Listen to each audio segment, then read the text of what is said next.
Nagsisimula ang pelikula sa isang guro ng taekwondo na nagngangalang Alex. Nang oras na yun, nasa bahay siya kaya matapos madagahan, nagmamadaling pumunta si Alex sa taekwondo school na sinimulan niya 5 taon na ang nakalipas upang turuan ang kanyang mga estudyante. Kinabukasan, may isang babaeng nagngangalang Julie na nagtatrabaho bilang admin sa taekwondo school at siya rin ang hipag ni Alex. Ikinwento ni Julie ang tungkol sa isa sa dating estudyante ni Alex na ngayon ay isang MMA champion. Palagi raw itong nagpo-post sa social media tungkol sa nais nitong hamanin si Alex, ngunit nang mapanood ni Alex ang video ay ngumiti lang siya at hindi tumugon.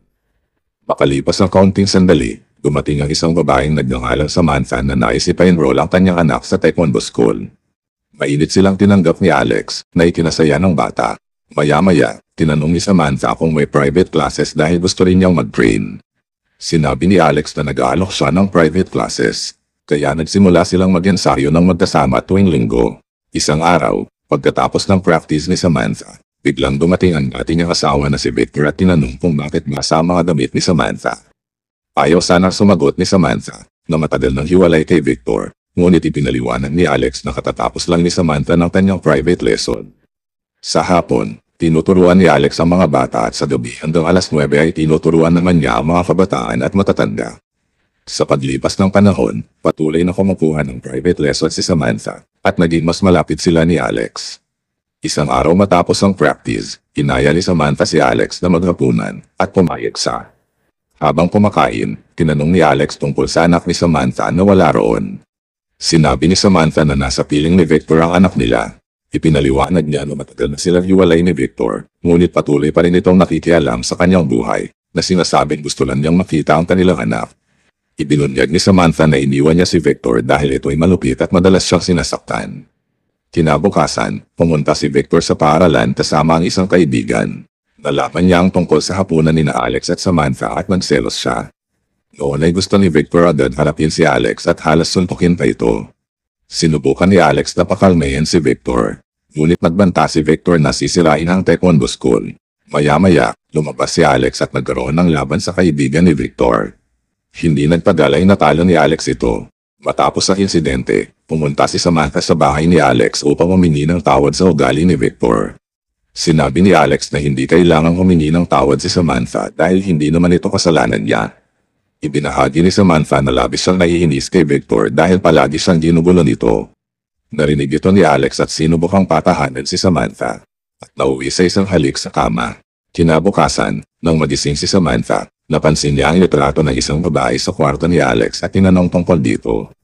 Ipinaliwanag ni Alex na 5 taon na ang nakalipas, ikinasal siya sa isang babae. Noon ay lumalaban si Alex sa isang MMA championship. Bago ang huling laban, nalaman niya na may kondisyon siya at hindi maaaring magkaanak. Lubos siyang nalungkot sa balitang ito, nawalan siya ng focus sa laban at natalo siya ng husto sa kanyang kalaban. Pagkatapos noon, nagdesisyon si Alex na magretiro sa MMA. Nakipaghiwalay rin siya sa kanyang asawa dahil ayaw na itong biguin dahil sa kanyang kondisyon.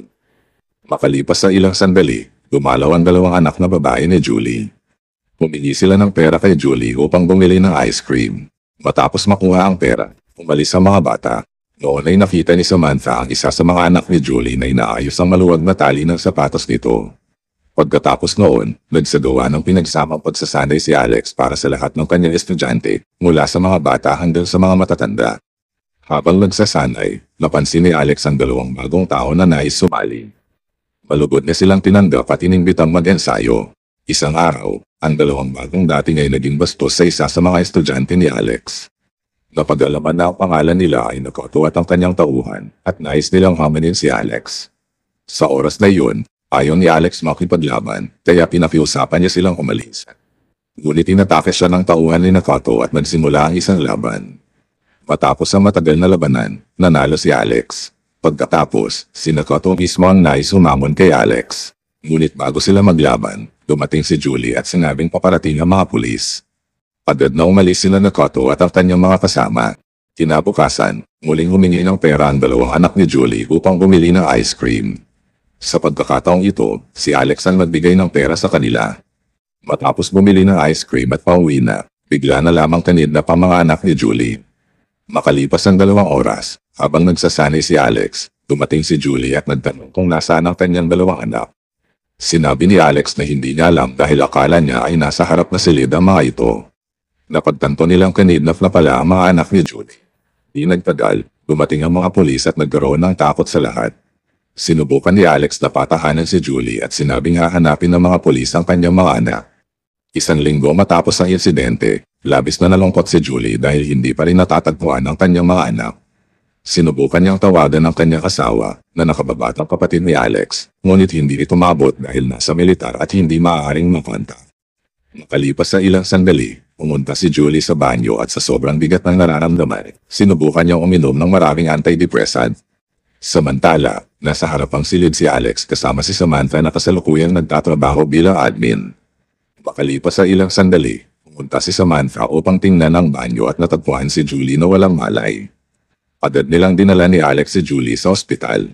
Kinagabihan, pumunta si Samantha sa isang paradahan upang sunduin ang anak mula kay Victor. Doon, tinanong siya ni Victor tungkol sa kaso ng dalawang batang kanidnap. Sinasabing kung nangyari yun sa anak nila ay siya ang sisisihin. Ipinaliwanag ni Samantha na wala pa rin ang mga pulis. Bago umalis, pinaalalahanan ni Victor si Samantha na bantayang mabuti ang kanilang anak at nangakong tutulong sa paghahanap sa mga batang kanidnap. Samantala, makikita ang kidnapper na pinapakain ng mga anak ni Julie at iba pang kanidnap na mga bata. Nagpapakita na may iba pang mga biktima. Lumipat ang eksena kay Alex na nilapitan ng isa sa kanyang mga estudyante ang naghamon sa kanya dati sa social media. Ipinilit pa rin ng estudyante na makipaglaban ng lihim. Tinanong din ng estudyante ang tungkol sa mga anak ni Julie. Ipinaliwanag ni Alex na hindi pa rin natatagpuan ng mga bata at nasa ospital pa rin si Julie. Tinanong ni Alex kung bakit gustong-gusto siyang labanan ng estudyante. Sinabi ng estudyante na hindi siya matatawag na MMA champion kung hindi niya matatalo si Alex. Sa wakas, tinanggap ni Alex ang hamon at naglaban sila. Parehong malakas ang dalawa, pero sa huli, nagtagumpay si Alex na talunin ang kanyang estudyante. 2 araw pagkatapos, sinubukang kontakin ni Samantha si Victor para sunduin ang kanilang anak, ngunit naka-off ang telepono nito simula pa kahapon. Kaya nagpasya siyang pumunta sa bahay ni Victor na nasa isang liblib na lugar. Pagdating ni Samantha, natagpuan niyang nakakandado ang pintuan sa harap. Kaya pumunta siya sa likuran ng bahay at nakita ang kaibigan ni Victor na may dalang batang babae. Nakakita rin siya ng isang sapatos na kinilala niyang pagmamayari ng anak ni Julie. Napagtanto ni Samantha na si Victor ang kumidnap sa mga anak ni Julie. Tahimik siyang lumapit sa silid kung saan nakakulong ang mga bata nang umalis ang kaibigan ni Victor. Nang makita niya ang mga bata, kinabahan siya. Agad niyang sinubukang magpadala ng lokasyon kay Alex para makapunta ito sa bahay, ngunit bigla siyang sinantok mula sa likuran. Sa kabutihang palad, naipadala ang mensahe kay Alex bago namatay ang kanyang telepono. Makalipas ang kaunting sandali, nagising si Samantha at nakita si Victor sa harap niya. Agad niyang tinanong kung nasaan ang kanilang anak at kung bakit niya kanidnap ang mga bata. Ipinaliwanag ni Victor na ligtas ang kanilang anak, ngunit binalak niyang ibenta ang mga kanidnap na bata sa Romania kapalit ng malaking halaga ng pera. Nang marinig ito, sinubukan ni Samantha lumaban ngunit sinuntok siya ni Victor na nagpatulog ulit sa kanya. Inutusan ni Victor ang kanyang kaibigan na ikulong si Samantha sa isang hawla habang pupuntahan niya ang kanilang anak. Pagkatapos, pumunta si Victor sa anak nila na naglalaro ng video games at sinabing kailangan na nilang umalis. Umalis sila sakay ng kotse habang naiwan ang kaibigan ni Victor na nakikinig ng musika. Kaya hindi nito narinig ang mga nangyayari sa paligid. Ilang sandali pa, dumating si Alex sa bahay ni Victor. Kumatok siya sa pintuan, ngunit hindi siya narinig ng kaibigan ni Victor dahil sa musika. Kaya pumunta si Alex sa likod ng bahay at tinawag si Samantha. May narinig siya sumisigaw ng tulong kaya dali-dali siyang tumungo sa direksyon ng tunog. Natagpuan niya ang mga batang kanidnap, kabilang ang mga anak ni Julie, na nakakulong sa isang hawla. Dali-daling binuksan ni Alex ang hawla at tinalaya ang mga bata, kasama si Samantha. Habang paalis na ang lahat, isa sa mga bata ay sobrang hina at hindi makagalaw. Sa sandaling iyon, hinimok siya ni Alex na magpakatatag dahil malapit na silang makatakas. Tahimik silang pumunta sa garahe para kunin ang kotse. Samantala, nagising na ang kaibigan ni Victor at papunta na ito sa likod. Sa uli, nakatakas sina Alex at iba pang mga bata at hindi sila nahabol ng kaibigan ni Victor. Ilang minuto pa, tinawagan ng kaibigan si Victor para ipaalam na nakatakas ang mga kanidnap na bata at si Samantha. Tinawagan ni Victor ang telepono sa kotse ni Samantha, ngunit sinabi ni Alex kay Samantha na huwag sumagot hanggang makarating sila sa istasyon ng pulisya. Ngunit patuloy ang tawag ni Victor, kaya nadalala si Samantha para sa anak nila at sa huli sinagot ito sa video call. Sinabi ni Victor kay Samantha na ibalik ang mga bata at huwag magsumbong sa pulisya kung hindi papatayin niya ang kanilang anak. Ipinakita nito na hindi talaga mahalaga kay Victor ang sariling anak. Para patunayan ang banta, sinampal ni Victor ang kanilang anak sa harap nila. Sa pagdinig nito, nagpasya sina Samantha at Alex na huwag munang magsumbong sa pulisya. Pagkatapos, sinabi ni Alex kay Victor na pumunta sa kanyang paaralan ng taekwondo kung gusto niyang makuha ang mga bata. Habang papunta sila sa taekwondo school, isa sa mga estudyante ni Alex, na isang pulis, ay nakakita sa kanila. Sa kasamaang palad, hindi nila pansin na may problema at hindi kumilos. Maya-maya pa, dumating sina Alex sa paaralan kasama ang mga bata at dali-daling pumasok sa loob. Napansin niyang hindi na gumagalaw ang batang mahina kanina at nang suriin na ito, nalaman niyang patay na ito. Samantala, si Victor at ang kanyang mga tauhan, kasama si Nado, ang manggugulo mula dati, ay malapit na sa taekwondo school. Nang malapit na sila, tinawagan ni Victor si Samantha at hinihingi na ibalik ang mga bata kapalit ng kanilang anak. Kinuha ni Alex ang telepono at sinabi kay Victor na ibabalik lang niya ang mga bata kung ibabalik muna ni Victor ang anak ni Samantha. Nagalit si Victor sa narinig at inutusan ng kanyang mga tauhan na pumasok, kunin ang mga bata, at harapin sina Alex at Samantha. Sinabi rin niya kay Nado na manatili sa kanya. Makalipas sa ilang sandali, nakapasok ang ilan sa mga tauhan ni Victor at nagkaroon ng laban kay Alex. Matapos talunin ang mga ito, may narinig si Alex na ingay mula sa isang gilid ng silid. Nang puntahan niya ito, isa pang laban ang naganap. Sa gitna ng laban, nagawa ni Alex na alisin ang maskara ng kalaban at nakita niya ito ang kanang kamay ni Victor. Samantala, isa sa mga tauhan ni Victor ang papasok na sa silid kung saan nagtatago sina Samantha at ang mga bata. Agad na tinalo ni Alex ang kanang kamay ni Victor at tumakbo upang iligtas sina Samantha. Napatay niya ang tauhan na siyang tauhan ni Nakoto. Pagkatapos, kinuha ni Alex ang baril ng kalaban at ibinigay ito kay Samantha. Sinasabing huwag magdalawang isip na magpaputok kung may magtatangkang pumasok muli. Sinabi rin niya kay Samantha na panatilihing nakalak ang pinto. Pagkatapos, pumunta si Alex sa ibang bahagi ng gusali at muling nakatagpo ang kanang kamay ni Victor at nagkaroon ng matinding laban. Matapos talunin ito, tinatake pa rin siya ng mga natitirang tauhan ni Victor.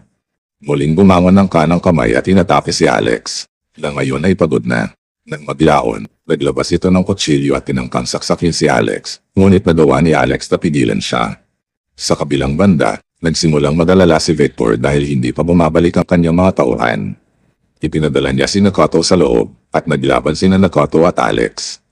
Kahit pagod na si Alex, nakipaglaban siya kay Nakoto at sa huli ay natalo ito. Samantala, ang estudyante ni Alex na nakakita sa kanya kanina sa daan ay biglang naalala si Alex at nagpasyang puntahan siya sa paaralan. Bumalik ang eksena kay Alex na ngayon ay tinutukan ng baril ni Victor habang kasama ang kanyang anak. Nang malapit ng paputukan ni Victor si Alex, biglang lumitaw si Samantha na may nakatutok na baril kay Victor. Sinabi ni Victor kay Samantha na ibaba ang kanyang baril kung hindi sasaktan niya ang kanilang anak. Hiningi rin niya na malaman kung nasaan ang mga kanidnap na bata. Tumanggi si Samantha na umatras, kaya binaril ni Victor sina Samantha at Alex. Nang malapit nang tapusin ni Victor si Alex, nagawa niyang baliktarin ang sitwasyon at binaril si Victor sa ulo, lagad nito itinamatay. Pagkatapos talunin si Victor, bumagsak si Alex. Sa oras na iyon, dumating ang estudyante niya sa paaralan at natagpuan sila. Makalipas ang 3 linggo, bumaba si Samantha mula sa sasakyan matapos makalabas sa ospital. Pumunta siya sa paaralan kasama si Alex at ang kanyang anak. Sa harap ng paaralan, maraming tao ang nagtipon upang salubungin si Alex. Nais ng mga tao sa lungsod na magpasalamat ng malaki sa kanya sa pagliligtas ng kanilang mga anak at pagtigil sa mga kidnapping. Samantala, naroon din si Julie at ang kanyang asawa na kakauwi lang mula sa militar. Nagpasalamat din ang nakababatang kapatid ni Alex sa kanya. Naroon din ang mga batang iniligtas ni Alex kasama ang kanilang mga magulang. Sa huli, nagpasya si Samantha na pakasalan si Alex sa susunod na buwan. At dyan nagtatapos ang pelikula. Nice naman. Maraming salamat sa pananood, idol.